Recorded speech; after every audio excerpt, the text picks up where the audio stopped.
नमस्कार दोस्तों, क्या विज्ञान और अध्यात्म एक साथ चल सकते हैं? हम अक्सर सुनते हैं कि विज्ञान ही सब कुछ है और अध्यात्म या भगवान को मानना सिर्फ आस्था की बात है। लेकिन क्या हो जब कोई पढ़ा लिखा व्यक्ति जो विज्ञान के हर नियम को जानता हो, वो अपने ही जीवन में ऐसा कुछ देखे जिससे उसकी पूरी सोच बदल जाए। आज हम आपको एक ऐसे व्यक्ति से मिलवाने जा रहे हैं जो खुद एक डॉक्टर हैं, एक ऐसा इंसान जिसने मेडिकल साइंस की पढ़ाई की, जिसे हर बीमारी का इलाज दवाओं और मशीनों में दिखता था। लेकिन जब इनके भाई की तबीयत बिगड़ी और विज्ञान ने हार मान ली तो इन्होंने संत रामपाल जी महाराज की शरण ली और तब जो हुआ वो किसी चमत्कार से कम नहीं था। डॉक्टर साहब ने न सिर्फ अपने भाई के ठीक होने की गवाही दी, बल्कि उन्होंने विज्ञान और भगवान को लेकर कुछ ऐसी बातें कही जो आपको सोचने पर मजबूर कर देगी। कई लोग कहते हैं कि संत रामपाल जी महाराज से जुड़े लोग अशिक्षित होते हैं, वे अंधविश्वास के तहत संत रामपाल जी महाराज से जुड़ते हैं। लेकिन दोस्तों, इस वीडियो को देखने के बाद आपको समझ आ जाएगा कि यह दावा कितना गलत है। तो आखिर क्या है इन डॉक्टर का अनुभव, आइए आपको दिखाते हैं। यहाँ पे एक हमको गेस्ट मिले हैं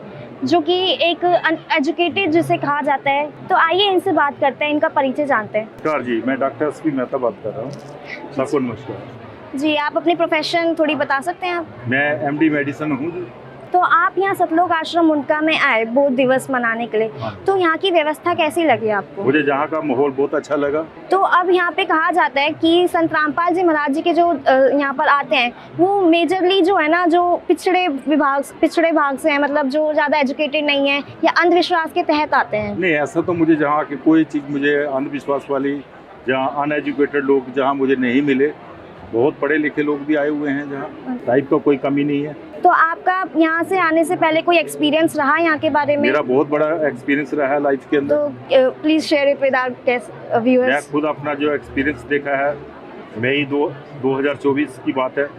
मेरे छोटे ब्रदर थे, उनको हाइपोवोल्यूमिक बीमारी हो गया था और उनका इंटेस्टाइन के अंदर बहुत ज़्यादा इन्फेक्शन फैल गया था, बचने की कोई उम्मीद नहीं थी। अच्छा। हमने उनको गंगाराम हॉस्पिटल में एडमिट करवाया था। उसमें डॉक्टरों ने बिल्कुल बोला कि ये बीमारी बिल्कुल ठीक होने वाली नहीं है, बीमारी बहुत क्रोनिक हो गया है, तो इसके लिए ऑपरेशन के बाद भी हमें बचने का कोई उम्मीद नहीं है। पर हमने बोला डॉक्टर साहब, आप भगवान का नाम लेके आप ऑपरेशन करिए, जो करेगा भगवान करेगा। डॉक्टर भी फिर बाद में भगवान के ऊपर ही डिपेंड हो जाते हैं जब उनकी कोई चाल नहीं चलती।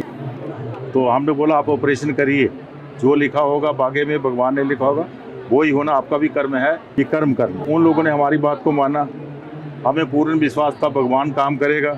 हमारी सिस्टर जहाँ आश्रम से बाबा रामपाल जी के जहाँ बहुत दिनों से जुड़ी थी, उनको पूर्ण विश्वास था। उन्होंने नामकरण भी जहाँ से बाबा जी से ले रखा था। उसके बाद में जब डॉक्टरों ने जवाब दे दिया, हमने सोचा जहाँ इस समय तो पैसे की भी कोई कीमत नहीं रहेगी। जब डॉक्टरों ने जवाब दे दिया कि मरीज के बचने की कोई उम्मीद नहीं है, तो पैसा किस काम का है? हमारे पास कोई चारा नहीं था कि अब क्या किया जाए, बस खाली एक भगवान का नाम, वो थे रामपाल महाराज जी।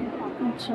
तो उसके लिए हमारे सिस्टर ने बोला तुम सब पीछे हो जाओ, डॉक्टर आपको जो कहते हैं कि नहीं ठीक हो सकता, मुझे पूर्ण विश्वास है, मैं प्रेयर करती हूँ उनके आगे, तो ज़रूर ठीक होगा। तो वही बात हुआ, हमारे ब्रदर का बहुत अच्छा ऑपरेशन हुआ। ऑपरेशन होने के बाद हमने भगवान जी से, बाबा रामपाल जी से मन्नत मानी कि हम आपके दर्शनों में आएंगे, जहाँ हाजिरी लगाएंगे। तो आज हम इसीलिए जहाँ मुंडका के अंदर नमस्कार करने के लिए आए हैं। और हमारा भाई जो है छोटा भाई बिल्कुल ठीक है, खुद पैदल चल के जहाँ आया है, कोई दिक्कत नहीं है। तो इसलिए रामपाल जी का बहुत बहुत धन्यवाद बाबा जी का हम करते हैं। जहाँ लोग बहुत पढ़े लिखे भी आ रहे हैं, ये तो लोगों का अंधविश्वास है, लोगों की सभी जितने मुँह होते हैं उतनी बातें कर देते हैं। बाकी जहाँ कोई कमी नहीं आश्रम के, मानने वालों की श्रद्धा होनी चाहिए, हमारी श्रद्धा थी और हमारा ब्रदर बिल्कुल ठीक हुआ। जहाँ तक कि डॉक्टर भी बाद में मान गए कि भाई कैसा चमत्कार हो गया कि इस बंदे की बचने की कोई उम्मीद नहीं थी, वो कैसे बच गया। और खुद डेली आके कहते थे आपके अंदर क्या दिव्य शक्ति है जिसने आपको बचाया है, ये उनके शब्द हैं जी। तो आजकल लोग कहते हैं कि ना साइंस तो भगवान से ऊपर होती जा रही है। साइंस अपनी जगह है, भगवान अपनी जगह है। सभी जो आध्यात्मिक शक्तियाँ हैं, जब भगवान की शक्ति जिनको कह लो, उनका साइंस मुकाबला नहीं कर सकती।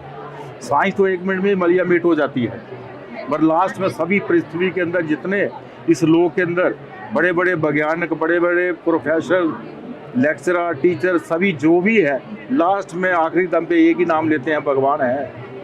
पर उस समय सारा वक्त जा चुका था, सब में जा चुका था, उसमें भगवान का नाम लेने का भी उनके पास टाइम नहीं होता। तो भगवान तो हैं, ये तो मानना पड़ेगा। बाकी आप अपनी भावना है समय से वो भी मान लेंगे कि भगवान होता है। आज नहीं मानते, एक ना एक दिन जरूर मानेंगे भगवान है। हम तो शुरू से मानते हैं, आज भी मानते हाँ हैं। जी। तो मानते ना होते तो जहाँ आते भी ना। हमें तो चमत्कार मिला है। तो मतलब साइंस वो नहीं कर सकती जो भगवान कर सकता है, मतलब साइंस फेल है देखो, भगवान के आगे। जो साइंस कर रहे हैं ना, भगवान की वजह से साइंस वाले भी करते हैं। अच्छा। ये बुद्धि कौन देता है? भगवान ही तो देता है।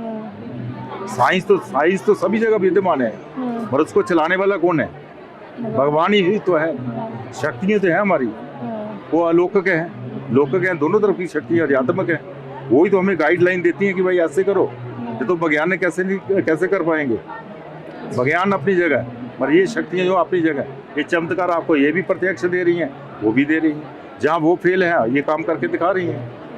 उस समय डॉक्टर फेल होता है, वहाँ भगवान की शक्तियाँ शुरू भगवान का होती हैं। उसका सहारा लेना पड़ता है ना। हमें भी तो ऐसे मना कर दिया कि कुछ नहीं हो सकता इस समय, नहीं बच सकते।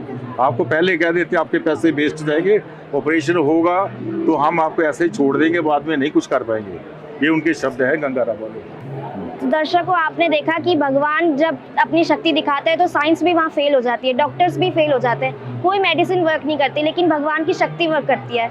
तो ये है हमारा एक्सपीरियंस, डॉक्टर साहब जी का एक्सपीरियंस यहाँ पर। और आपको सबको नमस्कार। हमारे जो गॉड है, उनकी कृपा से ही सारे काम होते हैं।